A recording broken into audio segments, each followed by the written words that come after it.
everyone. Jadi pada video kali ini saya ingin membahas tentang proses komersialisasi.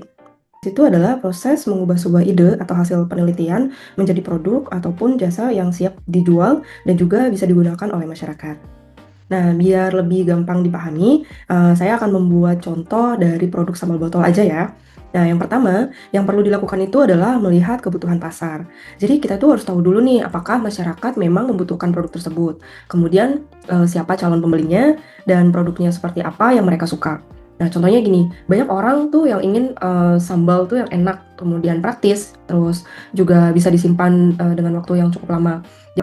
Jadi sebelum kita mau menjual produk, kita juga harus perlu memahami konsumennya itu terlebih dahulu. Nah, kemudian setelah itu kita masuk ke tahap pengembangan produk. Nah, di tahap ini ide mulai dibuat menjadi produk yang nyata ataupun prototype. Misalnya kita itu mencoba beberapa resep sambal dengan tingkat kepedasan yang berbeda-beda. Nah, di produk tersebut kemudian diuji, kemudian mulai dari rasa, keamanan kualitas, sampai daya tahan.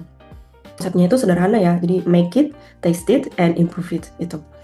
Kemudian langkah berikutnya itu adalah membuat kemasan dan merek. Kemasan bukan hanya untuk melindungi produk saja, tetapi juga membuat produk terlihat lebih menarik. Nah, contohnya sambal dikemas itu dalam botol yang bersih, transparan, tidak mudah bocor, kemudian diberi label yang jelas. Nah, di dalam label tersebut juga bisa dicantumkan nama produk, komposisi, cara penyimpanan, dan tanggal kadaluarsa.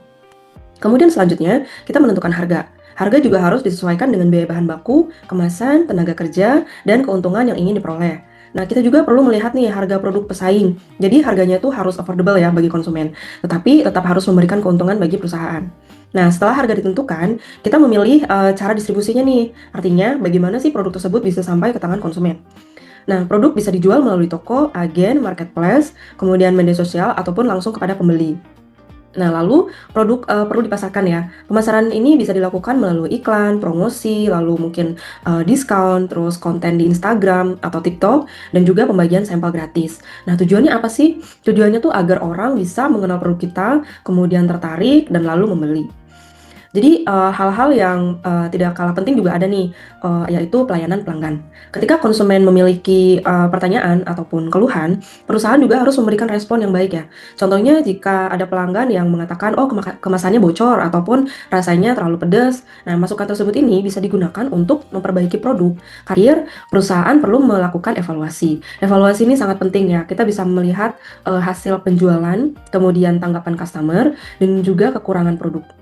Dari evaluasi tersebut, perusahaan dapat memperbaiki produk dan strategi pemasarannya. Ini bukan hanya soal menjual produk saja, tetapi prosesnya itu dimulai dari memahami kebutuhan pasar, kemudian mengembangkan produk, membuat kemasan yang menarik, menentukan harga, melakukan distribusi dan pemasaran, sampai memberikan pelayanan yang bagus kepada pelanggan. That's all from me. Thank you for watching.